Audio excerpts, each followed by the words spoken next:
Então, dado que agora a gente já viu a crítica de Zenão contra a doutrina pitagórica do pluralismo e do espaço, agora a gente vai com o terceiro tipo de argumento que Zenão criou, que são os argumentos acerca do movimento, né? A gente sabe, né, a gente já destacou aqui que Zenão, assim como a escola Eleia, com a escola de Eleia, não acreditava que o movimento existe. Né? Então, para Zenão, o movimento não existe. O movimento é uma ilusão da sensação. Tá? Mas os pitagóricos, eles acreditam no movimento, e aí Zenão vai tentar refutar essa ideia pitagórica do movimento, certo? E para isso, Zenão ele vai criar dois paradoxos, né? Ele vai criar o paradoxo da flecha e o paradoxo de Zenão. Inclusive, a gente vê esse paradoxo de Zenão no ensino médio, quando a gente está estudando o movimento uniforme, né? Mas, enfim. Tá, vamos lá. Qual que é o primeiro paradoxo? O primeiro paradoxo é o paradoxo da flecha. Zenão ele falava o seguinte, olha, imaginemos que tem um arqueiro treinando o tiro ao alvo. Então tem o alvo e tem o arqueiro. Então o arqueiro ele pega uma flecha e ele mira no alvo, né? Ele mira no alvo, né? E aí ele dispara essa flecha. Tá, quando a flecha vai percorrer até chegar no alvo, ela tem de, antes de chegar ao alvo propriamente, né? A flecha tem que percorrer metade do caminho, certo? Se ela quer chegar num caminho, ela tem que percorrer antes a metade do caminho. Só que, para ela chegar na metade do caminho, ela tem que percorrer antes a metade da metade do caminho, certo? Só que, para percorrer a metade da metade do caminho, ela tem que percorrer a metade da metade da metade do caminho. E por assim vai. Né? E por aí vai. Ou seja, Zenão está dizendo o seguinte, olha, se a flecha vai sair do ponto A até o ponto B, antes disso, ela tem que percorrer a metade de algo. Só que para percorrer a metade de algo, você tem que percorrer a metade da metade. Só que para percorrer a metade da metade, você precisa percorrer a metade da metade da metade. Ou seja, ele está querendo dizer, se eu quero sair do ponto A até o ponto B, eu tenho que passar por infinitas coisas. Só que, como a flecha ela se movimenta numa velocidade finita, algo finito nunca vai conseguir percorrer uma distância infinita, né?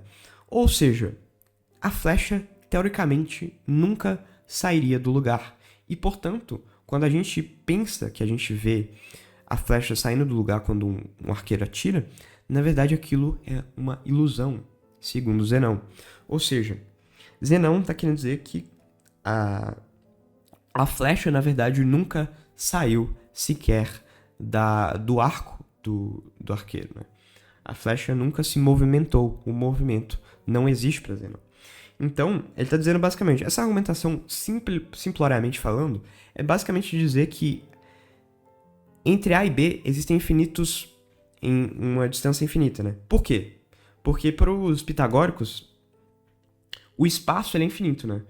Por exemplo, entre um ponto A no espaço e entre o ponto B, é como se fosse uma linha, aquelas linhas de matemática, sabe? Que, por exemplo, entre o número 0 e o número 1.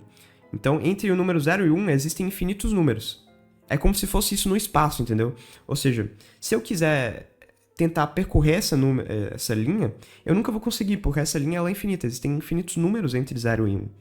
É a mesma coisa que entre o ponto A e o ponto B no espaço, existem infinitos pontos. Tá, mas se existem infinitos pontos, então eu nunca vou conseguir me mover, certo?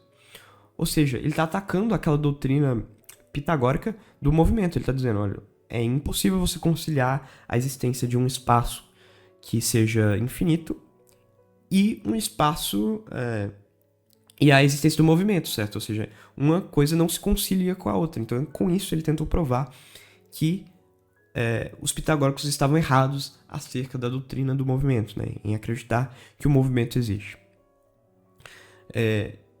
E, por fim, agora a gente tem o segundo paradoxo de Zenão. Esse paradoxo ele é um pouco complicado de se explicar, mas basicamente ele parte da proposição de uma situação hipotética, né, entre Aquiles e uma tartaruga. Então, Aquiles ele está, por exemplo, a uma distância de 8 metros de uma tartaruga, né? Então, tem Aquiles e uma tartaruga, eles estão distanciados ali entre 8 metros, né?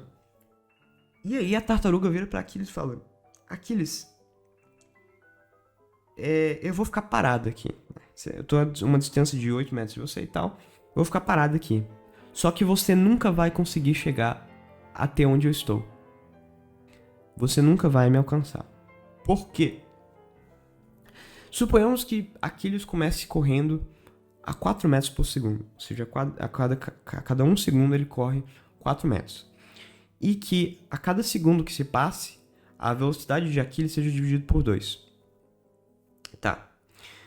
Então, Aquiles, no primeiro segundo, ele vai correr 4 metros. No segundo segundo, ele vai correr 2 metros. No terceiro segundo, ele vai correr 1 metro. Se a gente for fazendo essa divisão ao infinito, Aquiles, matematicamente, nunca vai alcançar a tartaruga.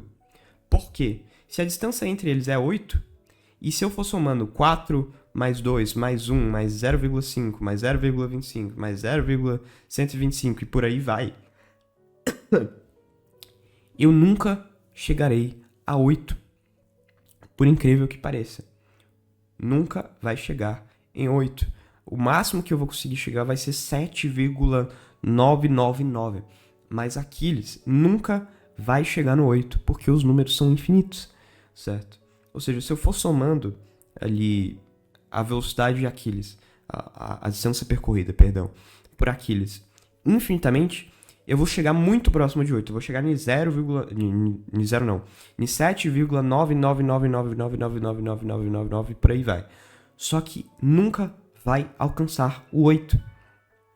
Aquiles, teoricamente, na matemática, né, e os pitagóricos adoravam a matemática, matematicamente ele nunca vai chegar na tartaruga, né?